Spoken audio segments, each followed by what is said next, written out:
You with your foot, man. Hey, what's going on, guys? It's your boy Tillman with another Tillman's Take. What I want to do today is I want to break down a situation that comes to us out of Detroit. What you have is officers arresting a suspect for a warrant, and as they're arresting the suspect for the warrant, you have another guy, his name is Hakim Littleton, that actually walks up. Let's see what happens next. Fuck you with your foot, man.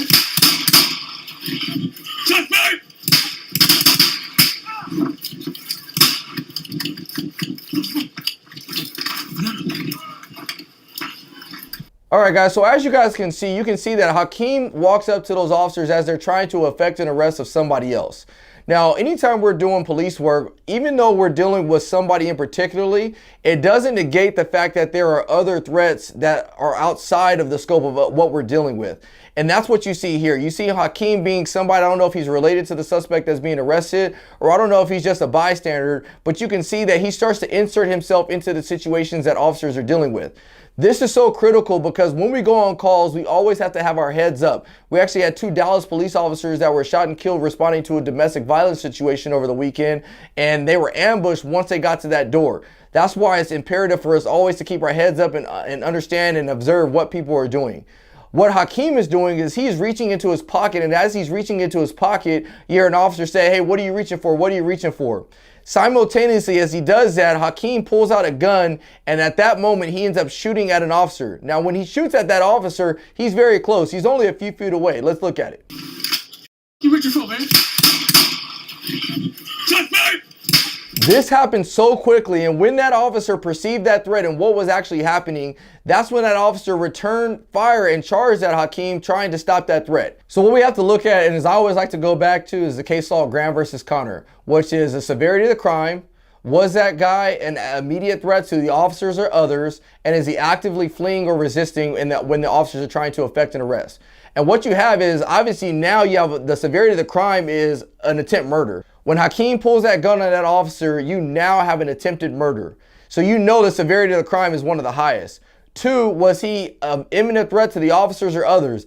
Absolutely. You know, the propensity for violence that he showed by pulling a gun out of his pocket and shooting at officers show that he's an imminent threat to the officers and others. And now is he actively fleeing or resisting? Absolutely. You can see he turns and starts to go somewhere or run away or whatever it may be, and he's now an active threat to the imminent public as well. And so those officers were absolutely justified in the force that they used. The reason I'm doing a Tillman take on this one is because that as soon as this situation happened, you had protests that happened almost immediately after. You had about 300 protesters showing up saying that this was an unjustified shoot. We need to get these killers off the street, and they're referring to the officers as the killers. They were talking about they need justice for Hakim, not even realizing that this was a justified shoot. The chief stood by his officers and said it was justified, and so I applaud that chief for backing his officers in a situation where the public tried to make it seem like he did the wrong thing.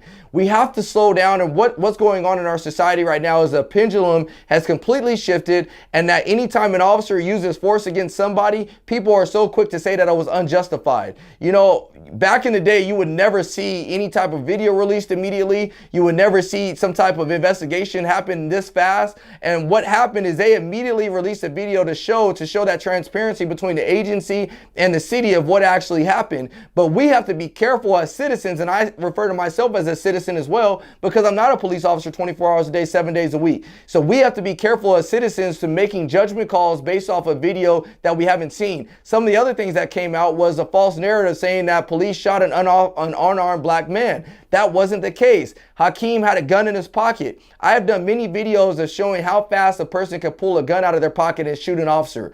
This happened so quickly that officer is lucky that he missed. Again, going back to over the weekend, you had Officer Dia, who was also killed in Toledo, where he was responding to a not intoxicated subject, and he lost his life because that situation turned bad very, very quickly. And so what I want you to understand in this situation is anytime we're evaluating videos, let's look at it from a logical and a factual standpoint. And you could look up Graham versus Connor case law and see where I'm getting my information from. Again, what the facts go into this situation for when we're talking about Graham versus Connor is, what's the severity of the crime?